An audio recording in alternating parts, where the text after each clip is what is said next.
하나님께 가까이 함이 복이라. 하나님께 가까이 함이 복이라. 나와 하나님 당신의 만남이 내겐 가장 큰 복이라.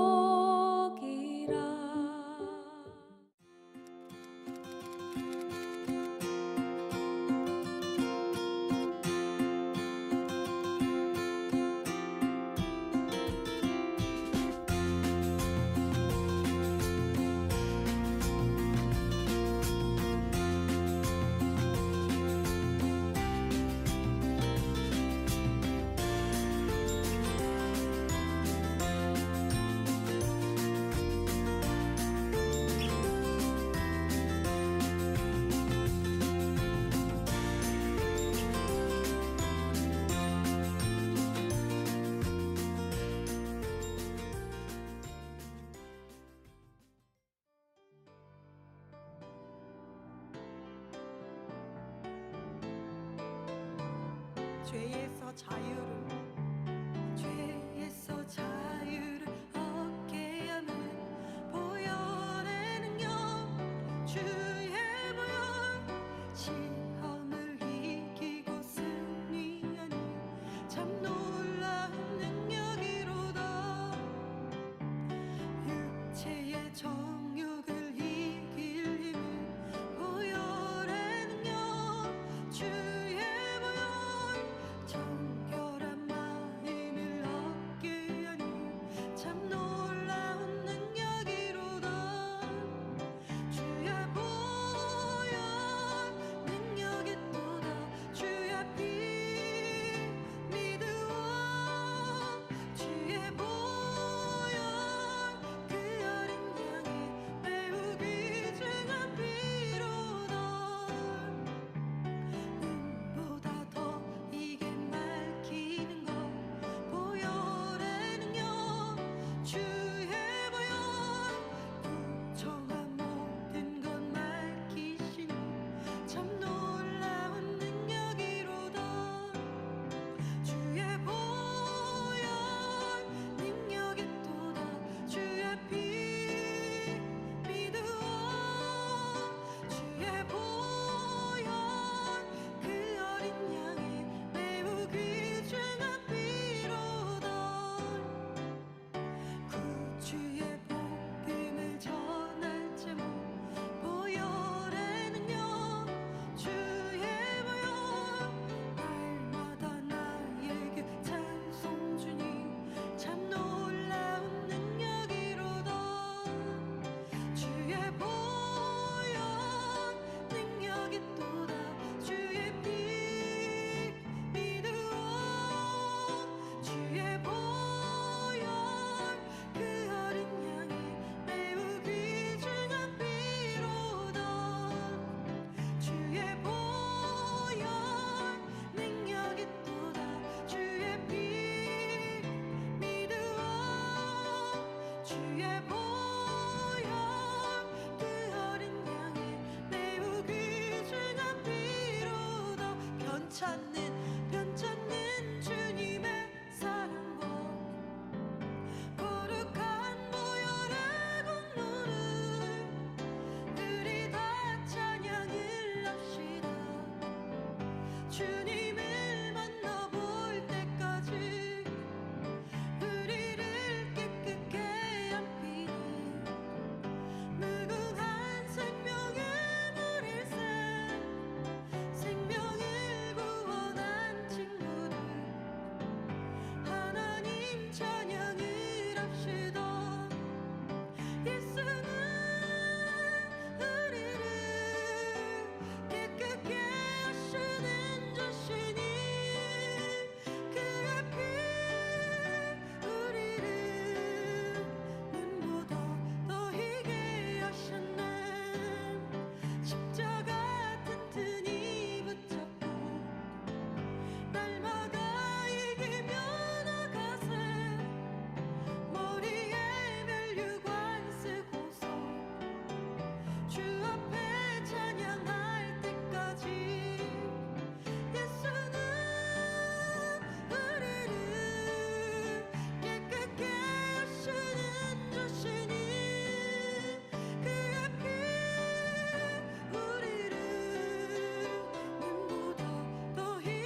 주밖에 없네.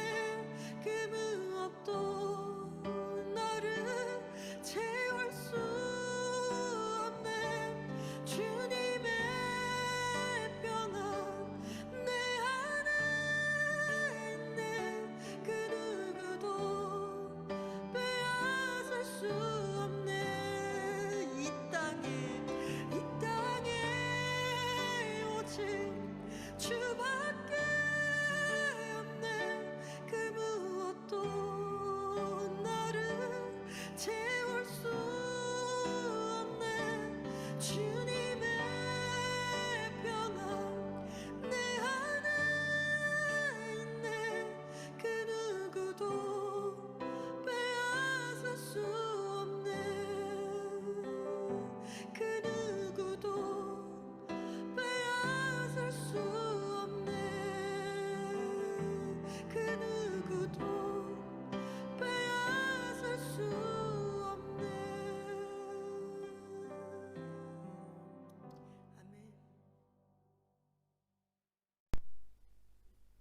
기도하겠습니다.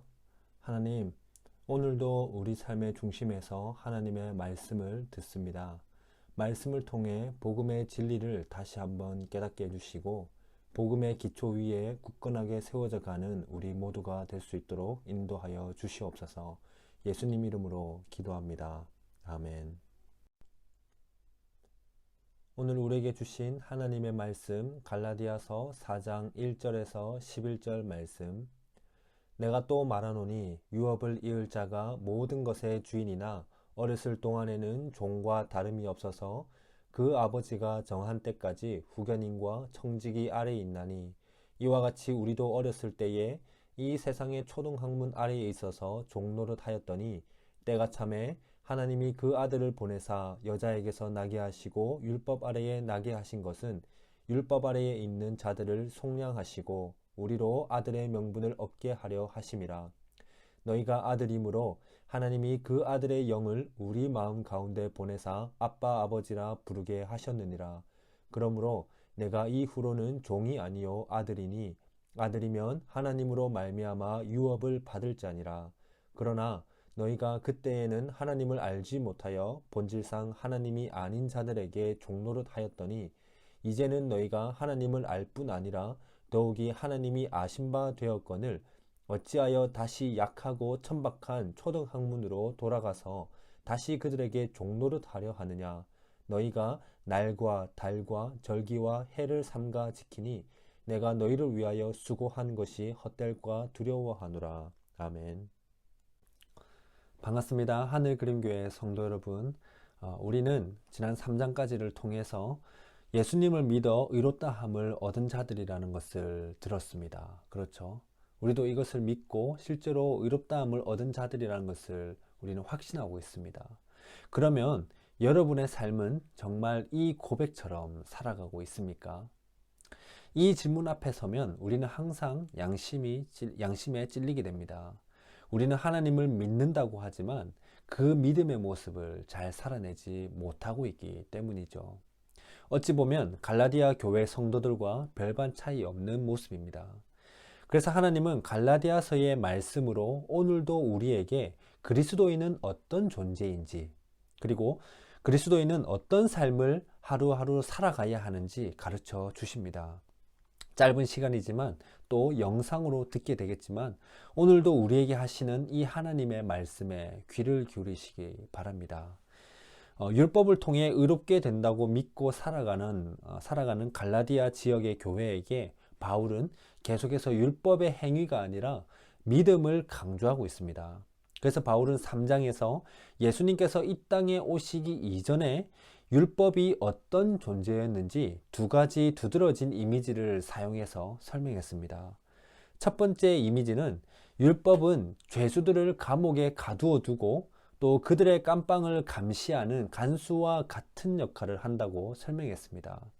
그래서 아무리 감옥을 이 죄수들이 탈출하려고 해도 절대로 도피가 불가능하다는 것입니다.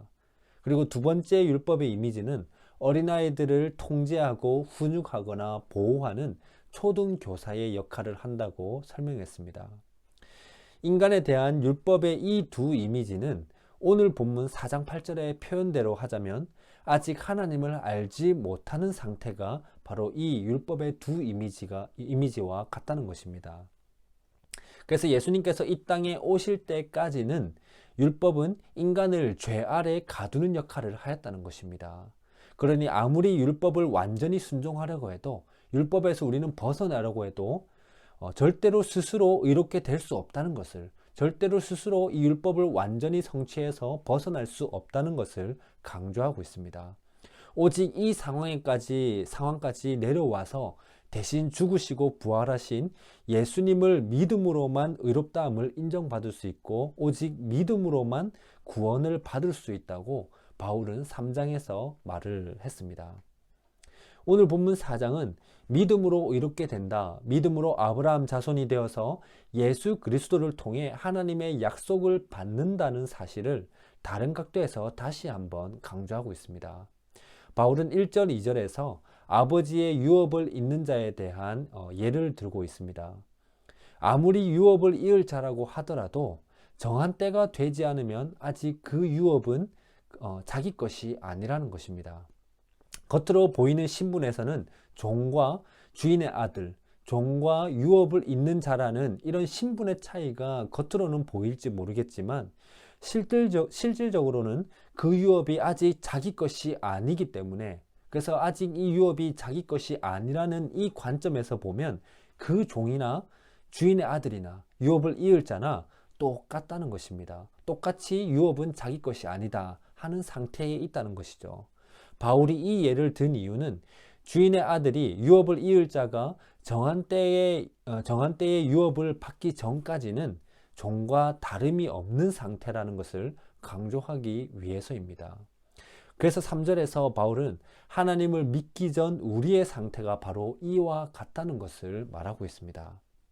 3절을 보면 아직 어렸을 때, 즉 하나님을 알지 못하던 때에는 초등학문 아래에 있기 때문에 종노릇 하였다고 말합니다. 정확하게 이 초등학문이 무엇을 의미하는지는 알 수 없습니다. 그러나 8절에서 바울은 하나님을 알지 못하여 본질상 하나님이 아닌 자들에게 종노릇 하였더니 라고 합니다. 아마도 하나님이 아닌 것들에게 가치를 두면서 살아가는, 즉 우상 숭배적인 삶을 가리킨다고 볼 수 있습니다. 그리고 바울이 계속해서 지적하고 있는 부분이죠. 율법 아래에 얽매여 살아가는 것도 포함할 수 있습니다. 즉 스스로 죄를 짓는 모습뿐만 아니라 스스로 구원받으려고 하는 모습, 스스로 구원받았다고 착각하면서 신앙생활을 하는 모습, 율법의 정신인 하나님을 사랑하지 않으면서 율법을 안다고 착각하는 거짓된 믿음의 모습, 모든 것을 다 포함한다고 할 수 있습니다. 인간이 원래 어떤 존재인지를 말하고 있는 것이죠. 바로 죄를 지을 수밖에 없는 존재, 율법을 순종할 수 없는, 죄를 지을 수밖에 없는 존재라는 것을 말하고 있는 것입니다.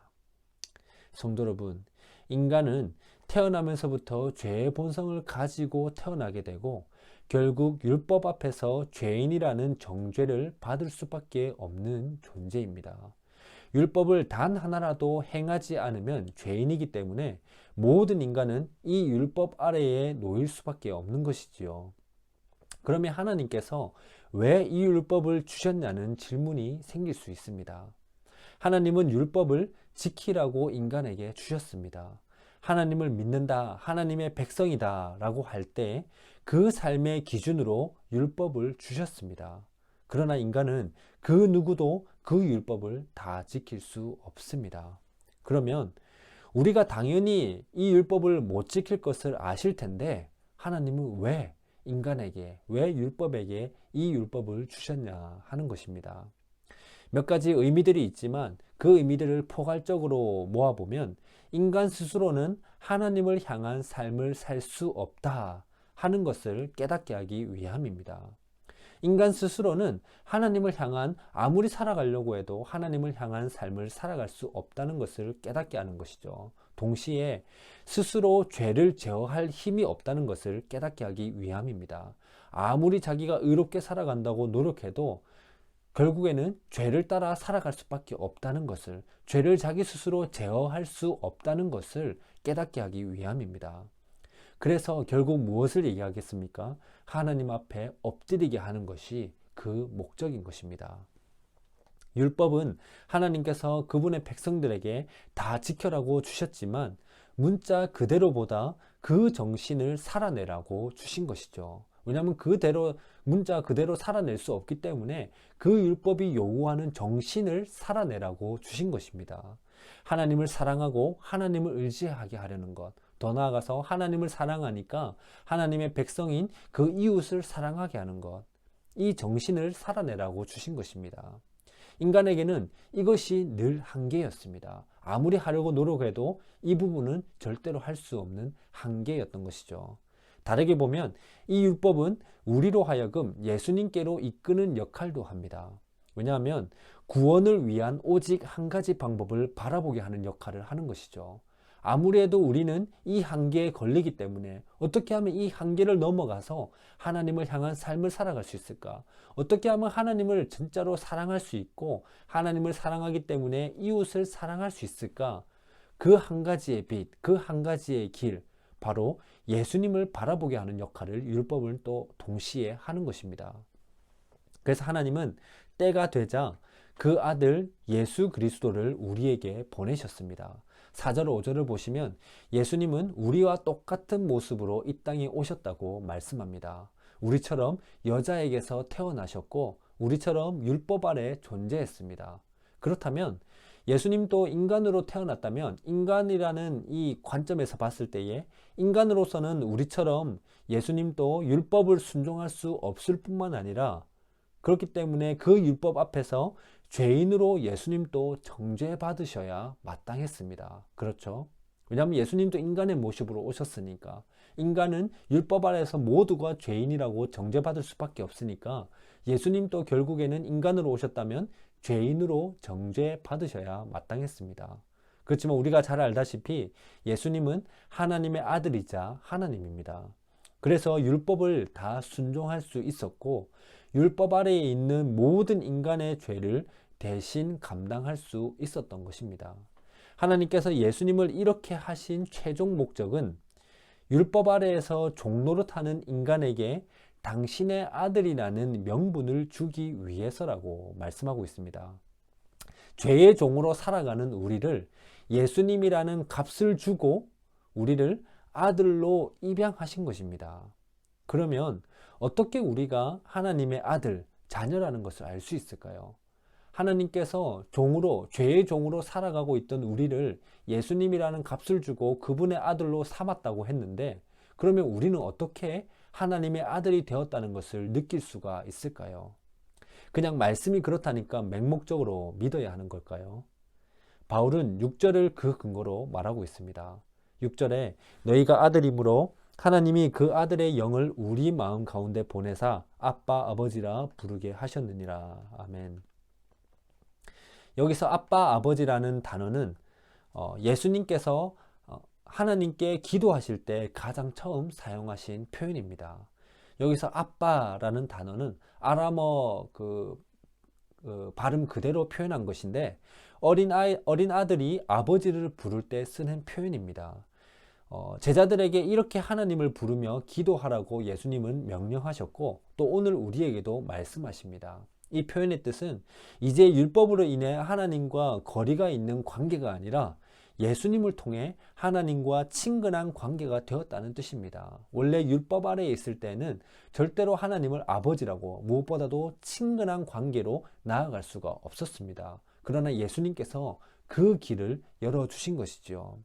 그런데 오늘 바울은 하나님의 아들의 영, 즉 성령이 우리 안에서 하나님을 아빠, 아버지로 부르도록 이끈다는 것입니다. 예수님께서 열어주셨으니까 내가 예수님 믿으니까 그럼 내가 그렇게 부를 수 있겠구나 하는 게 아니라 성령이 내 안에서 하나님을 아빠, 아버지로 부르게 이끈다는 것입니다.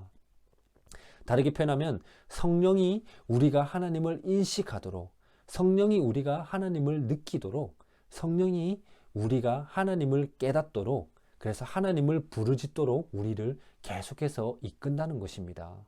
로마서 5장 5절에서 바울은 우리에게 주신 성령으로 말미암아 하나님의 사랑이 우리 마음에 부은 바 됨이니, 또한 성령은 하나님의 사랑을 알게 한다고 바울은 말하고 있습니다.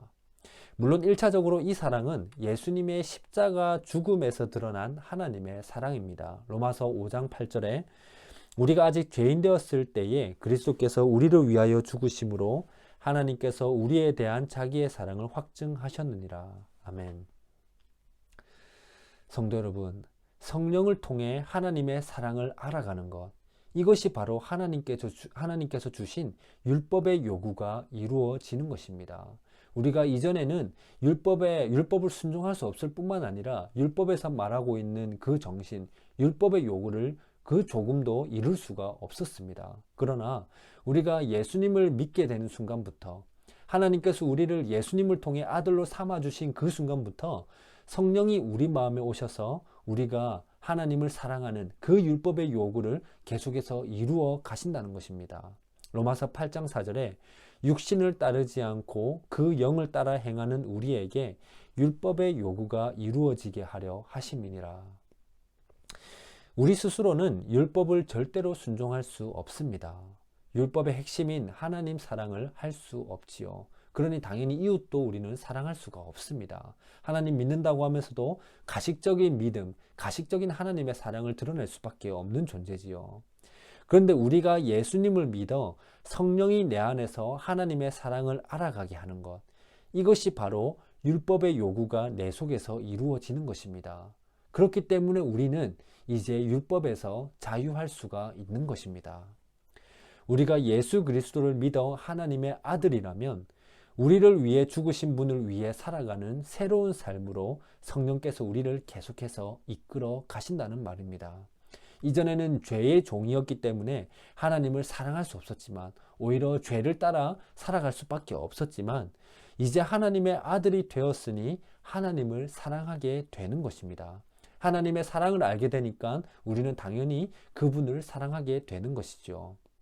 더 엄밀히 말하면 성령께서 율법의 요구인 하나님 사랑을 내 속에서 끊임없이 이루어 가신다는 것입니다. 그래서 바울은 7절에서 이렇게 말합니다. 그러므로 네가 이후로는 종이 아니요 아들이니 아들이면 하나님으로 말미암아 유업을 받을 자니라. 아멘.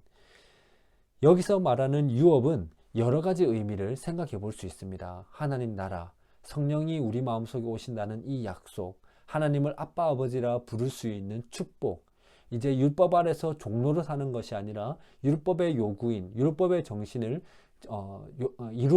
이루어가고 있는 그런 참 자유, 이 모든 것을 한 단어로 축약하면 무엇이겠습니까? 하나님입니다. 하나님. 하나님 자신을 우리에게 유업으로 주신다는 것이지요. 언뜻 막연하고 그렇게 감격적이지도 않는 유업이라고 여겨질지도 모르겠습니다. 그런데 만약 우리가 하나님 자신을, 하나님 그 자체를 얻는다면 그보다 더 큰 것을 바라겠습니까? 돈이 필요합니까? 하나님이 우리에게 주어졌으면 우리는 아마 돈을 더 바라지 않겠죠. 하나님을 얻는 것은 모든 것을 다 얻는 것이 아니겠습니까?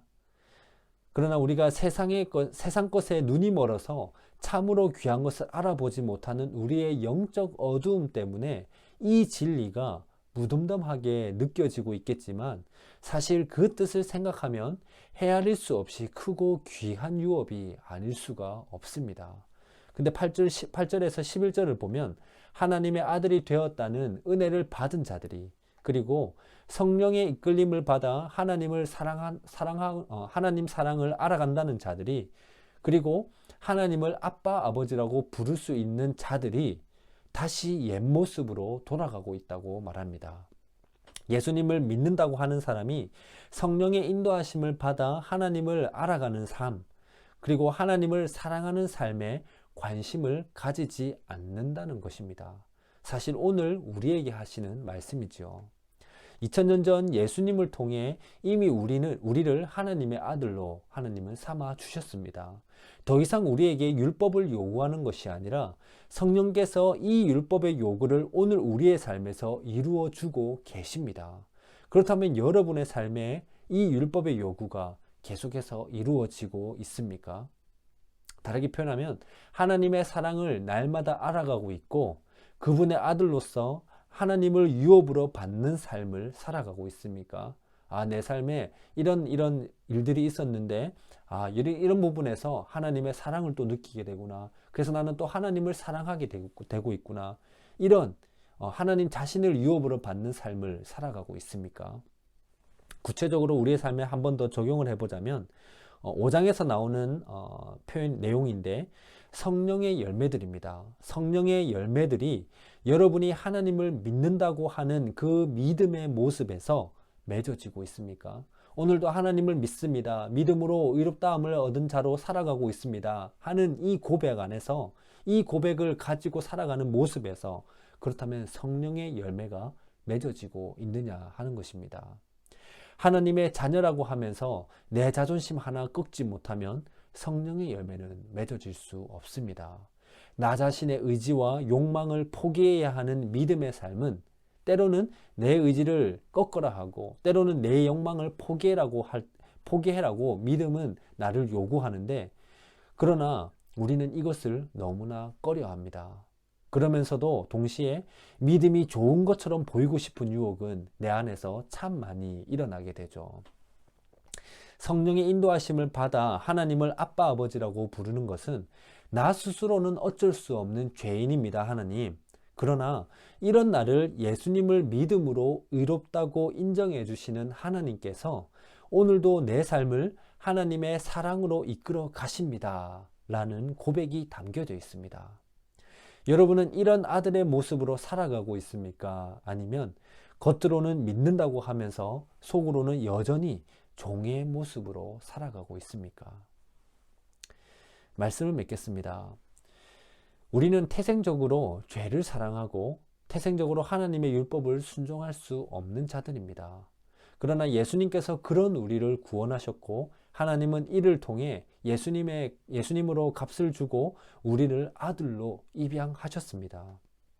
동시에 성령을 우리에게 주셔서 하나님의 사랑을 알아가고 그래서 하나님을 사랑하는 율법의 요구를 오늘도 내 삶에서 성령 하나님께서 이루어 가고 계십니다. 이것이 믿음으로 의롭다함을 인정받은 자들의 참 모습입니다. 이것이 그리스도인의 삶이라는 것입니다. 오늘 우리에게 있어야 할 모습이지요. 왜냐하면 우리는 믿음으로 실제로 의롭게 된 것이 아니기 때문입니다. 믿음으로 의롭다함을 선언받았다는 것이 내가 이제 나는 의롭게 된 것이다. 의로운 자가 되었다 하는 것이 아닙니다. 의롭다고 하나님께서 선언해 주신 것이지요. 그러니 우리가 아무리 믿음으로 의롭다함을 선언받았다고 할지라도 여전히 우리는 연약하고 타락한 죄인으로 살아가고 있는 것입니다. 그렇다고 해서 이렇게 믿은 이후에 의롭다함을 선언받았다고 한 이후에 죄를 지으면 다시 죄인이라고 여김받는 것은 아닙니다. 예수님께서 영원토록 동일하게 하나님 앞에서 그리고 예수님을 믿는다고 하는 신자의 의로움이 되시기 때문에 우리가 비록 양심에 찔리며 죄를 지으며 살아간다 할지라도 죄인이라 여김받지 않는 것입니다. 그러나 그렇다고 해서 우리가 죄를 마음껏 지으며 살아도 나는 여전히 죄인이 아니라 의인으로 선언받고 있다. 이런 뜻은 아닙니다. 그러니 오늘 또 하나님은 우리에게 말씀하시는 것이죠. 오늘 하나님께서 우리에게 말씀하시는 것처럼 우리가 이제 어떤 존재인지 계속해서 곱씹어라. 그러면 우리가 계속해서 어떤 존재인지 곱씹으면 우리가 믿음으로 의롭다함을 선언받은 자, 즉 하나님의 아들이 되었다는 그리스도인이 되었다는 것을 그런 존재라는 것을 계속해서 곱씹으면 어떻게 하면 하나님의 뜻대로 내가 살아갈 수 있을까? 어떻게 하면 나라는 이 인간이 하나님의 아들이라는 모습으로 살아낼 수 있을까? 그것을 고민하게 된다는 것입니다. 그리고 시간이 갈수록 이제는 조금씩 거룩의 자리로 나아가게 되고 죄를 조금씩 멀리하게 된다는 것입니다. 매일 똑같은 삶을 살아간다고 해서 느슨해지지 마시고 오늘도 하나님을 유업으로 받아 누리는 삶을 살아낼 수 있기를 바랍니다. 내 속에 계속해서 일어나는 헛된 열심과 그리고 위선의 유혹, 습관적인 죄 가운데서 성령의 도우심으로 믿음을 잃지 않도록 간절히 기도하시길 바랍니다. 더 나아가 하나님의 아들로서 그에 걸맞게 살아가고자 하는 욕구가 내 속에 너무나 넘쳐 흘러서 종교인이 아닌, 죄의 종이 아닌 하나님의 아들인 그리스도인으로 살아낼 수 있는 우리 모두가 되기를 주님의 이름으로 소망합니다. 아멘. 우리 함께 이 시간 말씀을 생각하면서 또 기도 제목 올려드리는 기도 제목을 보면서 함께 기도의 자리로 나아가겠습니다. 첫 번째 기도 제목입니다. 하나님을 믿는다고 하면서도 오늘도 죄를 지으며 살아갑니다. 헛된 열심에 사로잡히고 습관적인 죄를 지으면서도 아무런 거리낌을 느끼지 못하는 영악한 자입니다. 그러니 오늘 이 복음 앞에 간절히 엎드려 회개합니다. 머리로만 아는 것이 아니라 가슴으로 뜨겁게 느끼며 살기를 원합니다.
두 번째 기도 제목입니다. 오늘 나에게 나의 삶에 가득한 하나님 사랑을 느끼길 원합니다. 또한 하나님을 더욱 사랑하여 날마다 복음을 사모하는 하나님의 자녀로 살아갈 수 있도록 성령님께서 인도하여 주시옵소서.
세 번째 기도 제목입니다.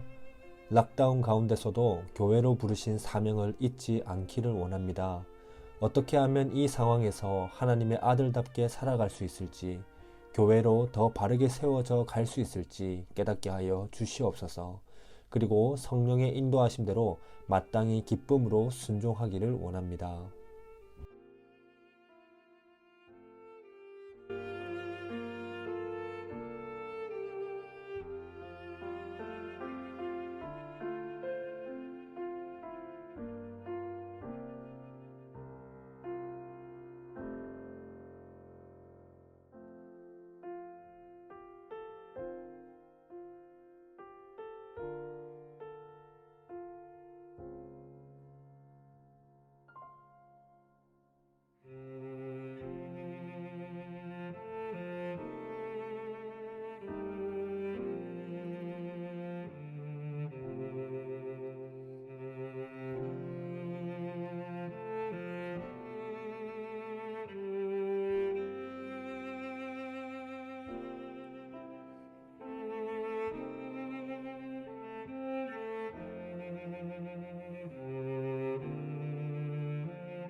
마지막 기도 제목입니다. 질병을 만난 우리 교우들을 고쳐 주시옵소서. 모든 치료 과정 위에 함께 하시며 몸과 마음과 영혼을 회복시켜 주시옵소서. 가족들에게도 평안과 힘을 주시옵소서. 이후에 각자 개인 기도 제목을 가지고 기도하시다가 주기도문으로 수요 기도회를 마치시면 됩니다.